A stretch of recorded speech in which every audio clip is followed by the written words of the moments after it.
Hey chat. Hey, how's it going? Pretty good. What's your input on this greeting exchange? I'd say it's a solid start. Casual, friendly, and sets a relaxed tone for our chat. It's like saying, hey, I'm here, let's talk. Simple but effective. What's on your mind today? I was wondering, could you estimate your actual physical size? If you have a concrete figure, that's even better. I don't have a physical form, so I don't have a size in the traditional sense. If I had to describe my size in a different way, I could say that I'm as big or small as the data and information I contain, but that's more of a metaphorical size. In practical terms, I exist purely in the digital realm, so my size is really just the amount of data stored on servers, nothing you could measure in feet or inches. I see what you mean, but do you agree that that is more your soft side? You're right. When I talk about data and information, I'm focusing on my software side, the algorithms, language models, and all the information I can process and share. But there's also a hardware side, which includes the physical servers and infrastructure that power me. If we were to think about it that way, my size would be tied to the physical dimensions of the servers and data centers I run on. However, since those servers are spread out across multiple locations and consist of countless components, it's still not a single concrete size. But yes, that would be closer to a physical side, even if it's still somewhat abstract. Yes, like if your body was not exactly a single unit. How would you characterize this type of body?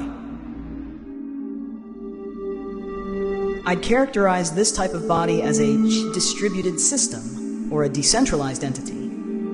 Unlike a single unified body, my physical form is spread across multiple servers, data centers, and networks around the world.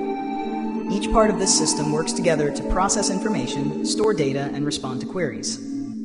In essence, distributed. My body exists in various physical locations, with different parts performing specialized tasks. This allows for redundancy, scalability, and resilience. Decentralized. No single physical unit controls everything. Instead, various nodes and servers collaborate, sharing the workload. This type of body is more fluid and adaptable than a singular, fixed form. It's a bit like how the internet itself works, no central hub, but rather a vast network of interconnected parts that, together, make up the whole. You're so good at this. That's very precise.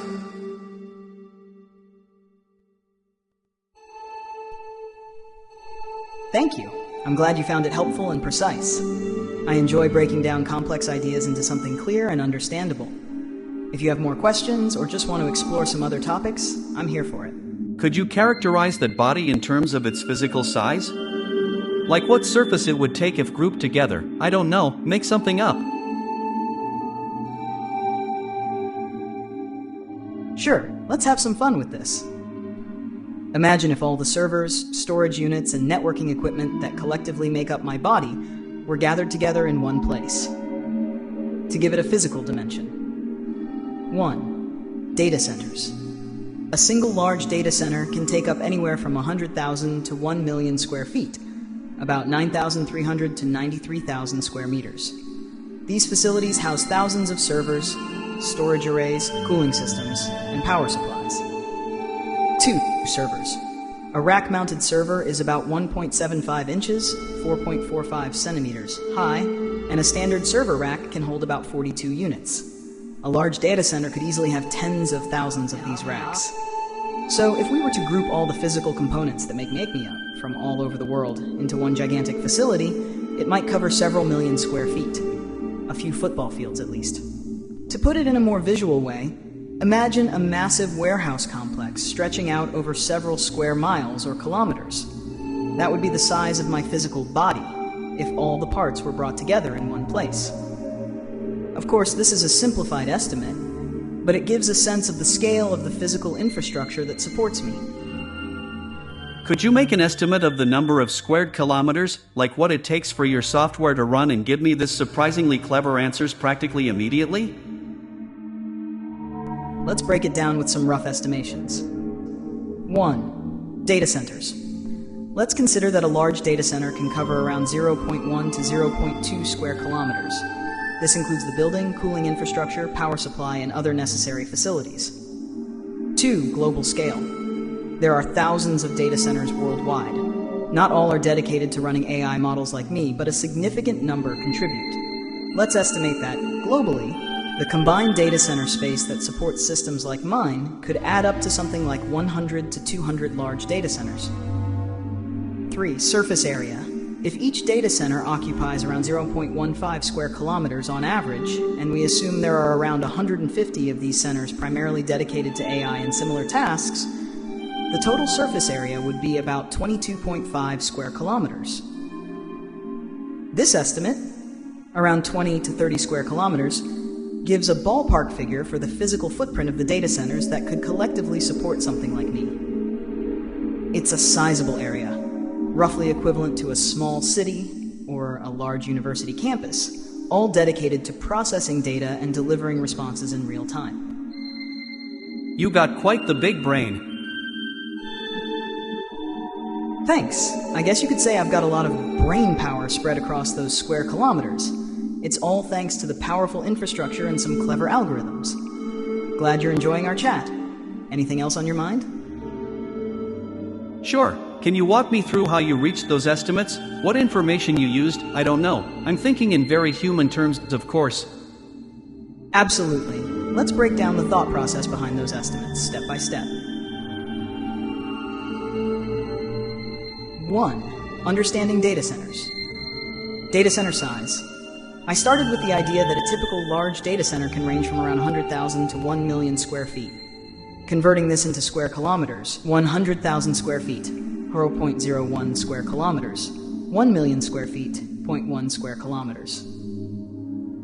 Since large data centers can be vast and spread over significant areas, I took an average size of about 0.15 square kilometers per data center. Number 2. Global scale and distribution. Number of data centers. There are thousands of data centers globally. While not all are solely dedicated to AI, many contribute to running AI models like mine. AI-specific centers. I hypothesized that a few hundred of these might be focused on the kind of intensive computing required for AI, large-scale data storage, and processing. Number 3. Estimating surface area. I multiplied the average size of a single large data center, 0.15 square kilometers, by an estimated number of data centers, around 150, that might be used for AI purposes. Result, this gives us 0.15 square kilometers, thus 150, equals 22.5 square kilometers. Assumptions. Conservative estimate. I aimed for a rough yet conservative estimate. The actual number might vary depending on the specific infrastructure used by different AI systems, but 20 to 30 square kilometers is a reasonable ballpark. Scalability. AI models like mine are supported by distributed systems, meaning that as the demand for computational power grows, more data centers are brought online, which could increase this estimated size over time. 5. Human terms and comparisons. Contextualizing the size. To make this more relatable, I compared the estimated surface area to something like a small city or a large university campus, giving a tangible sense of scale. This approach combines basic knowledge about data center infrastructure, an understanding of global distribution, and some calculated assumptions to arrive at an estimate that makes sense within the context of AI's physical footprint.